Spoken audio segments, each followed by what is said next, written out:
Good morning, guys. We're going to start off these videos this semester, of course, as always, with a new joke. So here's today's joke. What kind of horses come out at night? So again, what kind of horses come out only at night? Those kinds of horses would be nightmares. Nightmares. You get it? A mare is a type of horse. It's kind of a name for a horse. You get it? Nightmares? Alright, good deal. Well, you're not here to listen to me joke around. You're here to listen to me teach. So today we are on page 291 in your textbook. I'm going to be going through some practice problems. This should be pretty quick. I think you guys will get the gist of how this works pretty quickly.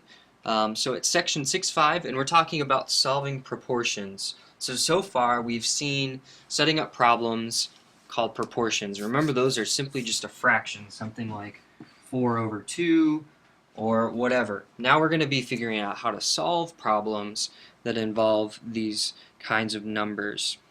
So if you are on page 91, the main idea is that we're going to be doing some cross multiplication. And it really is important to see on how the equation is set up. So here's the example. We'll go back with our 4 over 2. And the idea of cross multiplication is that we have to have this equal sign. So right now we have 4 halves equal 8 over 4. First thing, is that a true statement? Yes, it is. Because when we simplify it down, they both equal 2. But the idea of cross multiplication is that we multiply diagonally. So we're going to multiply the 2 and the 8, and the 4 and the 4. And when we do that, we can see that our products will end up being equal. So if you look on page 291, it really means they're going to write it out as 4 times 4 equals 2 times 8. So that's just another way to write it. And the concept that they're trying to prove, and they call these properties, is that if we're going to label this differently, so if we had A over B equals C over D,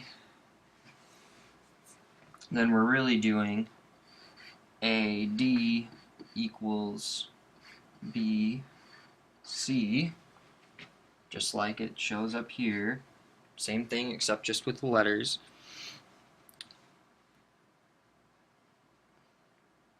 The proof is that we can really set up our problem like this. That's the idea of the math proof. It allows us to do that. So why don't you turn the page and do some real math. So I'm going to clear this somehow. Just go to a new page.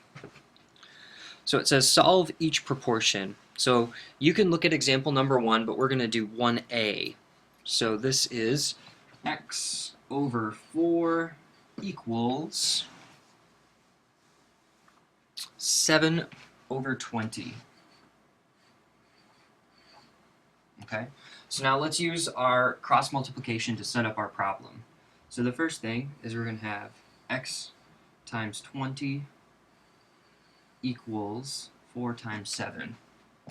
So we're going to put 20x equals 4 times 7, which is 28. Alright, and now it's just simple algebra. What do we need to do? We need to get x all by itself, so we're going to divide this side by 20, both sides by 20. Oh, don't know what's going on outside. And we get, let's see, we get 28, so that's 14, divide both by 4. So we get 7/5. And let me double check to make sure our answer is right. And that is correct. So as you can tell, we're just simply setting up the problem.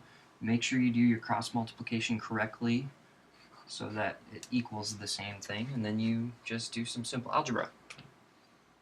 Okay, now let's look at our real world problem. So Going down, further down on page 292,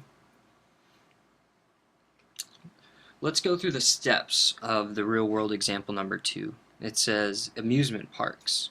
The wait time to ride a roller coaster is 20 minutes when 160 people are in line. At this rate, how long is the wait time when 220 people are in line? So this is where our skills of figuring out our proportion is going from a story problem is going to be helpful. So what's our first proportion that we need to set up? Well, the information that we were given is, it says we have 20 minutes when 160 people. So I'm going to write 20 over 160. Okay. Now we need to figure out what is next. So the only other information that we're given is that we're trying to figure out the number of minutes when there's 220 people. So we need to make sure that we keep our proportions on the same. So right here we have people, so PPL, and here we have, I'm going to draw a little clock, time. That's a really bad clock. But we have minutes and we have people. So we have 220 people, that's what we know. So our 220 goes on the bottom, and we're going to put X, just good old X, for the number of people. Okay, now it's just the same thing. We set up our problem. Cross multiply, so we have 160 X equals 20 times 220, which is 4,400. Alright, now we divide both sides by 160.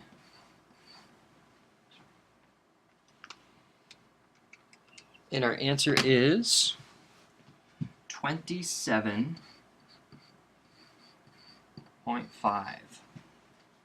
Interesting. Now, what do we do? Is that people? Is that time? Well, look at how we set it up over here. So we know that time's on the top, so we need to put in minutes. And you can write a lot neater than I can. Minutes.